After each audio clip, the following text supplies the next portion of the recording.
My nerves are a little bit calmer now since, I waited a long time while working on my dad's retirement video that he shall be uploading anytime now that I worked on it, put it all together for him, like his retirement slideshow that turned into a YouTube video that I edited for him and sent his way so he could post that on his channel. So go subscribe to my dad's YouTube channel. Not the Edio 1014 one. That was the second one because he got logged out of the first one he originally had. Edio 19.1958. Link is in the description. So go over there and wish my dad a happy retirement, whether it be his whale watching video or whenever he puts his retirement video up. But my God, what we saw today was an incredible race.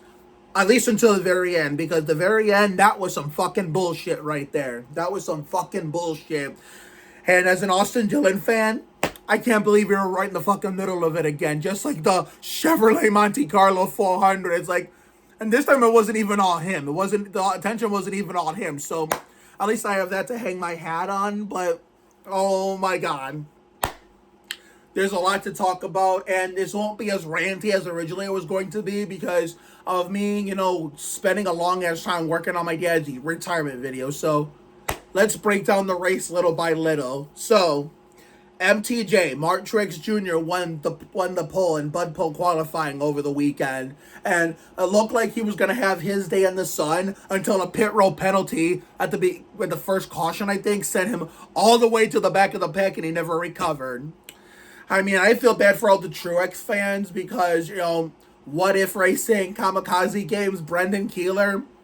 I hope you guys are feeling okay, and I don't blame What If for leaving at the end of the season, and I don't blame Brendan Keeler for being frustrated and wanting to get to the checkered flag at Phoenix next week. Now it's a 50-50 chance I actually whether I may or may not watch this next Sunday.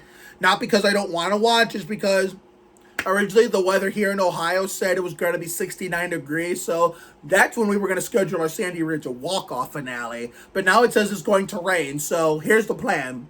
If it rains here at home next Sunday, then we are watching the Checker Out of Parts 500 at Phoenix.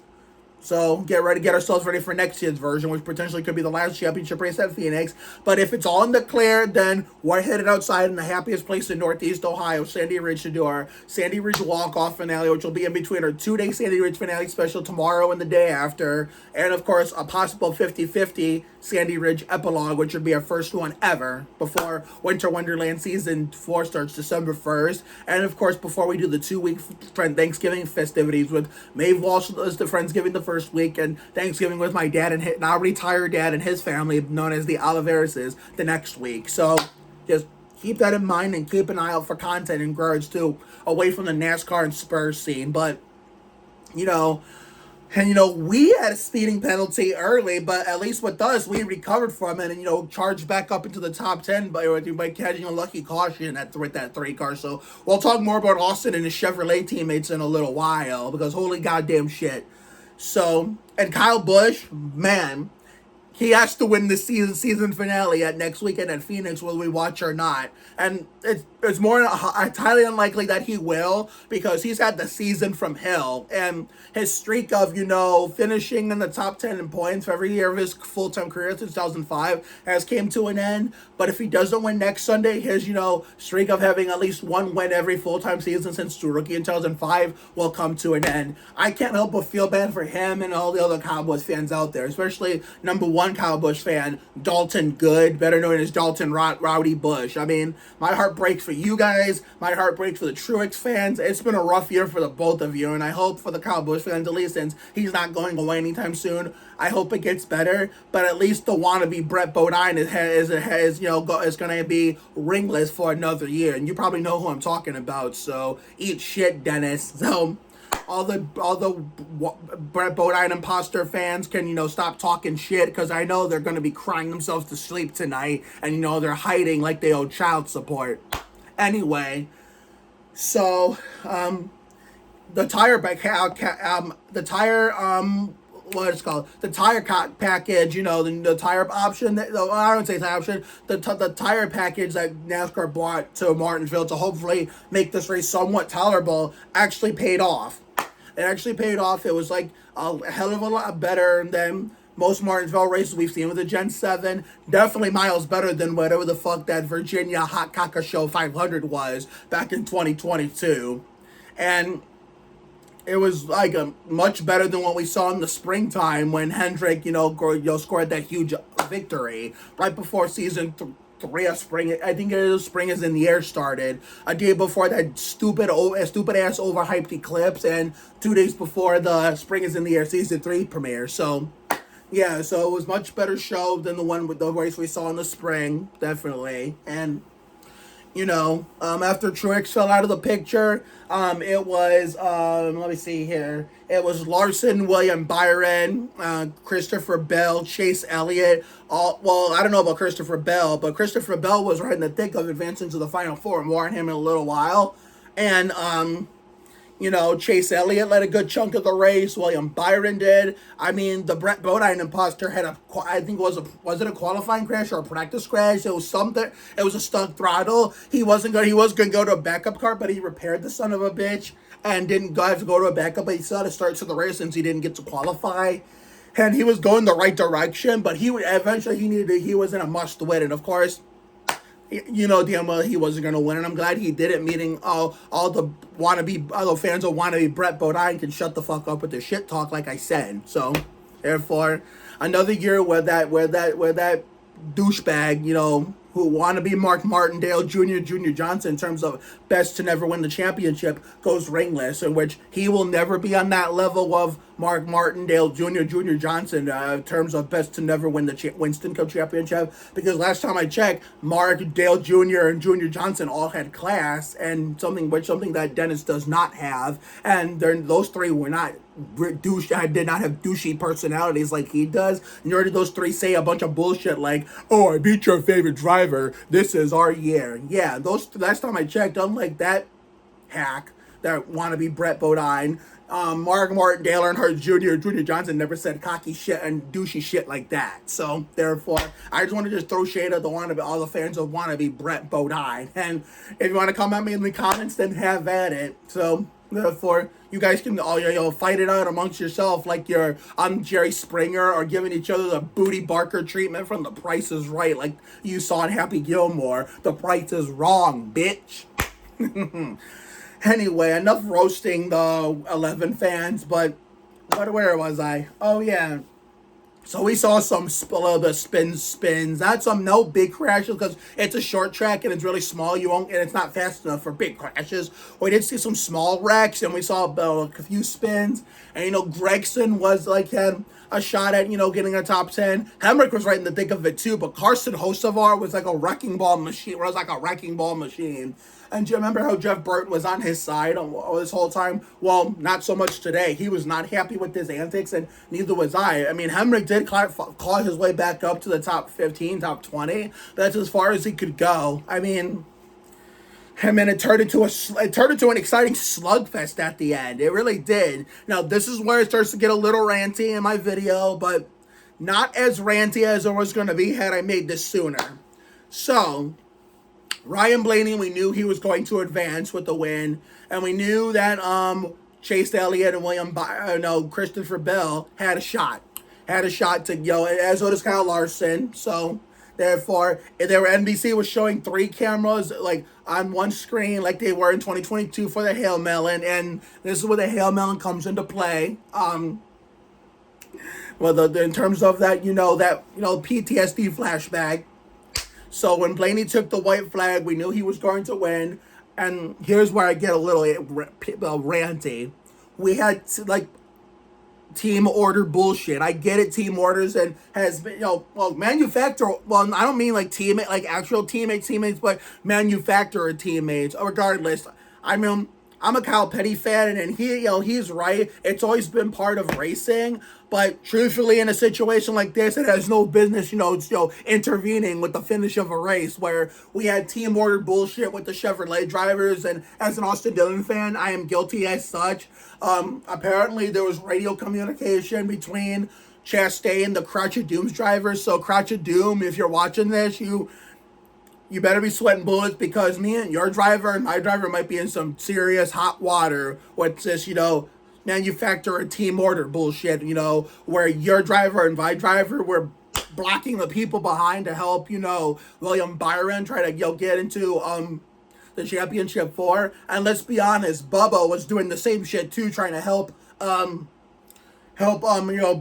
Christopher Bell get in the championship four, and Bubba was doing the same thing. And considering, you know, I don't know if he was trying to get out of the way or actually had a legit tire going down, or was doing the team order bullshit with Toyota, the way their Chevys and Toyota teams were, like, you know, linking up with each other to help their respective teammates. Where I mean, I thought Bell was going to run over Gregson and to cause a big wreck in turn 3, but he got loose trying to avoid wrecking. He already hit the wall. I mean, he had a chance to get off the wall, but he didn't. He just wall rode like he was Ron Hornaday to, you know, to get to the championship four.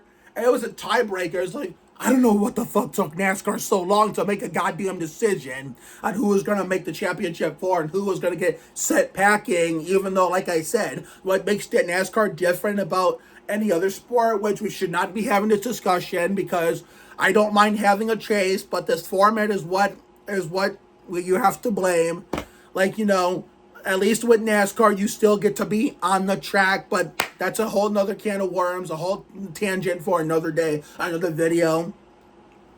Well, NASCAR had to review the tape. I don't think they listened to the radio communications, but I'm pretty sure they will throughout the week. But it was determined that, you know, Bell broke the rules. You know, they banned hail melon after Chastain did it. Like, okay, that's cool and everything, but we're not going to allow this to happen again. And someone did it again. It was Bell. He broke the rules, and yeah, that was some bullshit right there. Not that he broke the rules, but the fact that we had NASCAR ref ball ruin what was an incredible race. I mean, it'll be surprising if my driver and Crouch of Doom's driver Chastain, or even you know, the Bubba Wallace don't get penalties for trying to help their manufacturer teammates, because I can see some penalties coming down for the 1, the 3, and the 23 if NASCAR's smart and, you know, set the precedent, like, you know, team order bullshit, whether it be actual company, you know, organization teammates or manufacturer teammates, isn't fucking allowed in a situation like this, because that's basically manipulating the outcome of a race. And you know damn well NASCAR's always been consistent with that kind of stuff. And this is making Spingate from the 2013 Chevrolet Monte Carlo 400 at Richmond, when we lived in the Sandhurst house in Brook Park, making all this bullshit is making that incident look like a lot of nothing. As in, it's making that incident, that you know, what's the word? Making that, you know, making that debacle look like child's play, making it look like it was not a big deal, even though back in when it happened it was. But now that you look at it, it's not a big deal compared to what the fuck this was. I mean, holy shit. I mean, and you know, NASCAR says it cannot be this penalty to the Bell cannot be appealed. So therefore, we have Blaney, Reddick, wannabe Ward Burton, and William Byron in the championship four at Phoenix. So therefore, I don't know if I'm going to be watching next week, not because I don't want to. It's because it might be nice outside next Sunday, right where, you know, precipitation permitting. So therefore, we'll just have to monitor the weather as much as we can. And as soon as I find out, we'll pass it along to you. And I'll tell you one good thing NASCAR did before I forget. I want to tip my hat to them, you know, for letting these guys race, even though there was a piece of rubber went flying onto the track in the middle of the front straightaway. I was waiting for a caution to get called. I was expecting that, concerning it was debris, but it was almost towards the end of the race, and it would open up another can of worms, where it probably would create a different kind of controversy or whatever. It's like I said, we can't go one singular, like Robbie Gordon week of NASCAR racing without some short controversy. But I'm glad we did not open up another can of worms when it came to another piece of controversy where they just threw a caution for that piece of rubber to create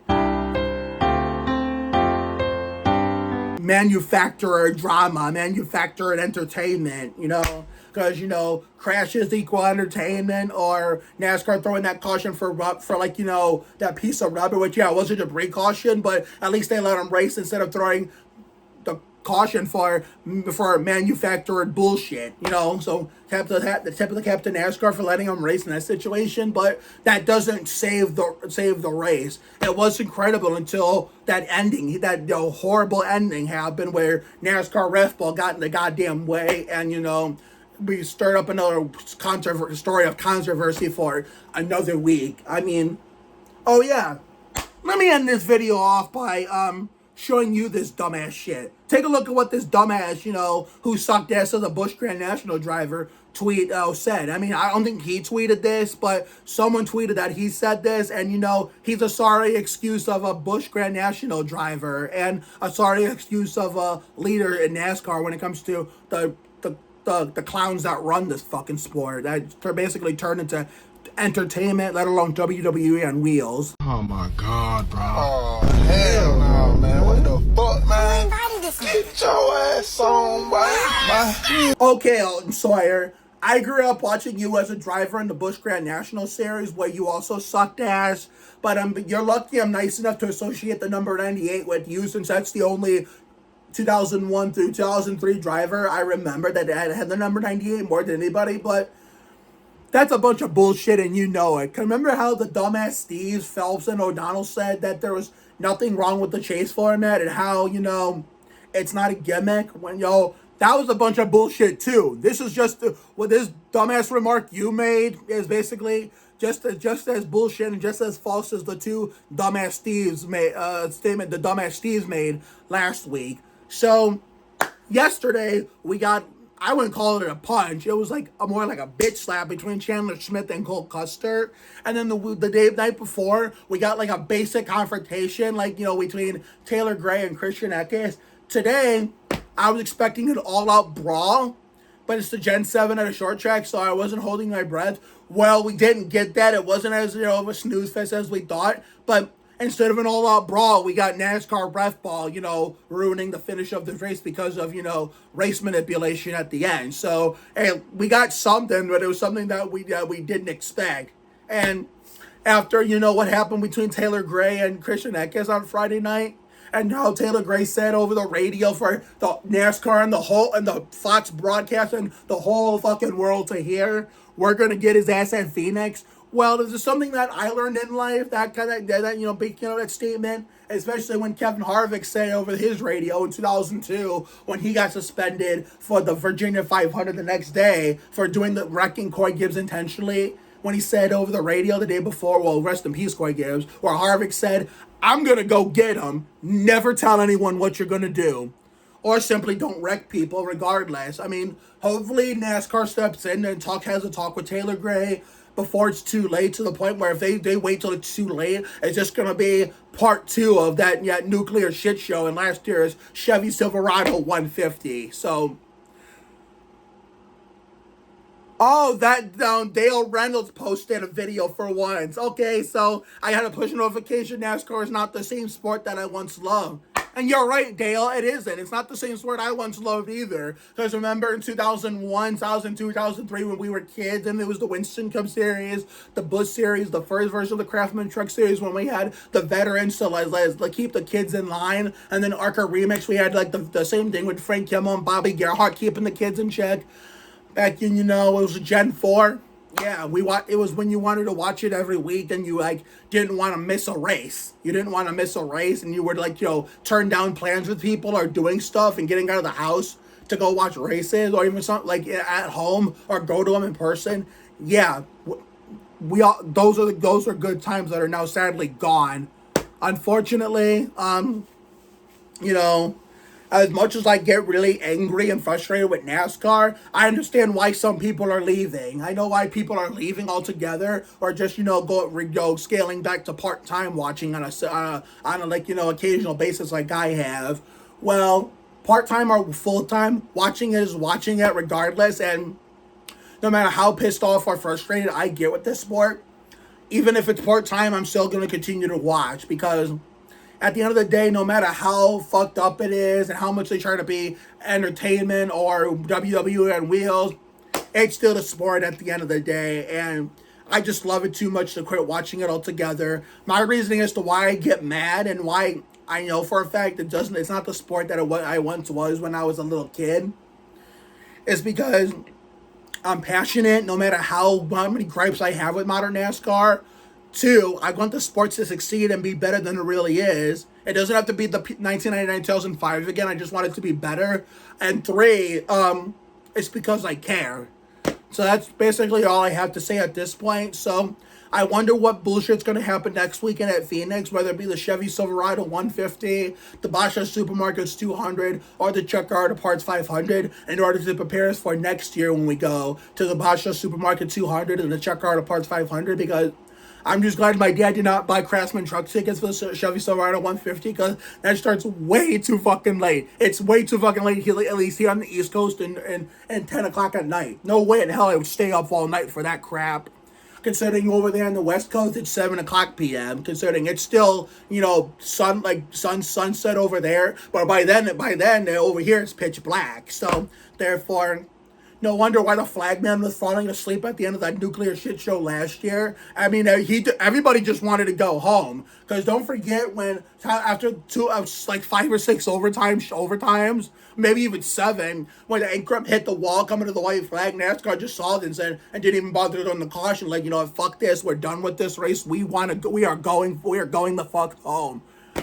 I'm sorry that it was more ranty than I initially thought it was going to be, considering I waited a long time making my dad's retirement video, but that was bullshit. That was some grade A horseshit to end that race. I mean, Elton Sawyer, you can go fuck yourself. Steve O'Donnell, Steve Phelps, you can go fuck yourself. Jim France, I thought you would be better than Brian. You can go fuck yourself too. But, oh my God. But I can't wait to see what bullshit happens next week at Phoenix. So I need to get the fuck off this thing, drink my sorrows out to just what the fuck just happened, how this incredible short track race for once was ruined by NASCAR ref ball. Have a good night tonight and a better day tomorrow. Take care, everyone. Good night. See you all for the Sandy Ridge finale 2-day special tomorrow and Tuesday, which will be scheduled for a Wednesday morning upload. And I hope, NASCAR couldn't do better than this, couldn't get better from this, but I highly doubt they will. And they're lucky I'm coming back to watch next year, even if it's part-time, because I'm being kind. But I could just give up and leave altogether if I wanted to, but I'm not, because I love it too much. I'm too passionate to leave altogether, so we're just going to watch it. I'm just going to keep watching until the sport is dead, or until I'm dead, whichever happens first. So, see you later, everyone. This copyrighted telecast may not be reproduced, retransmitted, or used in any form without the authorized written consent of NASCAR Broadcasting. NASCAR would like to thank all of our fans for your support, and we hope you enjoyed today's broadcast.